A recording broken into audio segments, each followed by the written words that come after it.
So, hello everyone. Thank you for being here.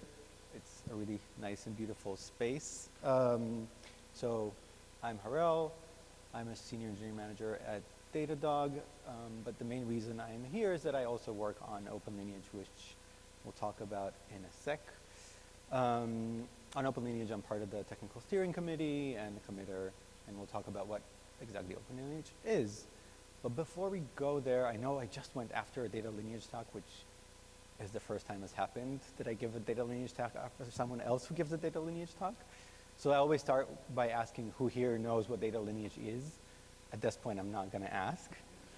But has anyone, okay, let's do a show of hands. Who's heard of OpenLineage before today?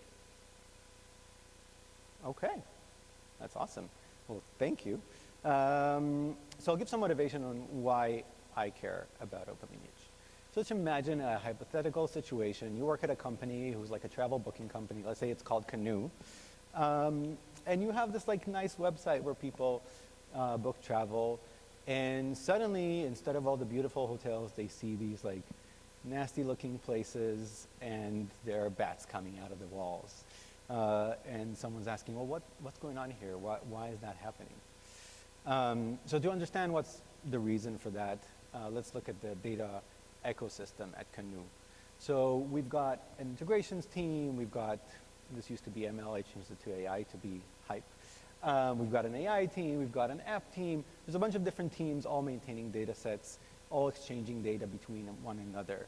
And then there was a bug or some bad data that leaked into the integrations team, and then that data propagated onto the AI team's app, another org's applications, which found its way into the application itself.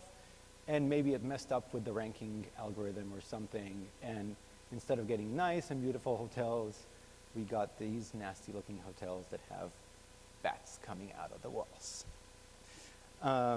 Not good. So what happens in the situations? The teams try to talk to each other. It's like, hey, what's going on with our ranking? I didn't change anything. I didn't do anything. No one knows what's going on. And it can take hours or days to investigate it. In the meantime, customers are losing trust in the product. Not a great experience. So what makes this even harder is that data ecosystems are so fragmented, right? So we have probably 5 to 10 different frameworks deployed in your company. Some open source, some closed source, some vendors, some frameworks that you downloaded from somewhere.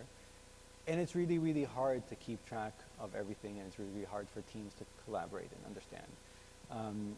So how do we deal with a situation like this? So to think about this, there's a nice parable that I like to think about, right? So we all know currency, right? It's a thing. You plug it into a wall, you expect current. But you go into different places and you try to plug the thing, but it doesn't work because this country has this shape or that shape. But they all kind of do essentially the same thing, right? Like they pass current into the system. So why can't they speak the same language? So the point is that we really needed a common language to talk about it. And what this common language that we tried to specify is around where is data coming from, how it changes, where it's going to. That's a very rudimentary way of describing it, but I think we're getting the point. So what do we do when we need to describe a common language? We create a new one. So there's 14 competing standards, now there's 15. Obviously, we don't want that situation, right? We don't want to say ours is better than everyone else, and I came up with the best idea and the best way to represent data lineage, and you all must do my amazing idea. That's not how things work. That's not how you build standards. So let's talk for a second how you do build standards in a way that actually works. So it starts with people. You need to get a group of people who actually care about the problem, who are motivated to solve this problem, and it needs to be useful for them. You get this group of people together, they all share an investment in the thing, and work together to build something. And then over time, everyone from their own perspective kind of like tries to chip in, and you gain momentum. And it doesn't really feel like, it doesn't have to feel like pushing a boulder upstream. It actually feels like a really nice community effort. It's something that you have a group of people who care about the same thing that you care about, and you're all doing this together. And now, 5 years later, since OpenLineage was started, it feels like the snowball is there, and we have great adoption from all the hyperscalers and the big data ecosystem vendors. And half the room here knew what OpenLineage is. Yay, amazing. So OpenLineage, what is that? So I know some of you raised your hands, but I'm still gonna go through and talk about the spec a little bit. And I know Dan talked about this slightly before. He kind of touched on different ways to observe lineage. I'm gonna cover it again, just to kind of make it a bit more rounded discussion.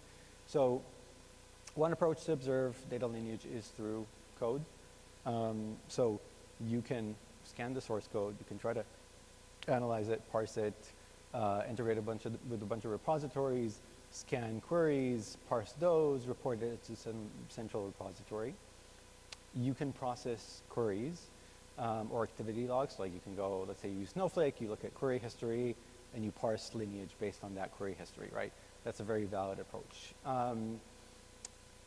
It is slightly a delayed approach because you're not gonna get anything in real time, and you're also seeing things after they already happened. So there are some gaps that you might have here, but it's definitely a valid approach and something we also use to complement. And the third one, which obviously I'm kind of alluding to, is the one that we use, is kind of you can observe the job as it runs. And what's nice about doing that specifically, if you're doing it in open source, is you can build something that is baked into the technology that runs the job. So you don't have to do the work necessarily. You just kind of like redefine a way, and we'll talk about this in a second. So why collecting data at runtime is useful. So let's take an example of taking a picture. So I can take a picture of the sunset, and I can see that the sun is practically right about here, and I can see some rocks over there. So I'm gonna guess that this is like almost evening, and I can try to guess the location of the, where this picture is taken, or I can just look at the metadata that my camera took and use that, right? So I have a lot more information at runtime when the thing is running that I can collect. And that's obviously the approach that we used in OpenLineage. So what is OpenLineage? It's a specification. Really, at the crux of it is like, it's a big JSON, a bunch of big JSONs. It is vendor neutral. It is it's a Linux Foundation AI and data, or data and AI, can't remember now. We're part of the Linux Foundation anyway. And there's no one owns it, right? It's not like an open source. It's like there's a vendor that can control what it does. There's a governance structure to it, and it is truly a community effort. OpenLineage also, when we started, we seeded it with a bunch of kind of baked-in integrations to help bootstrap the community. But today we have OpenLineage built into several open source technologies and even some closed source technologies that emit OpenLineage data out of the box, which is kind of cool.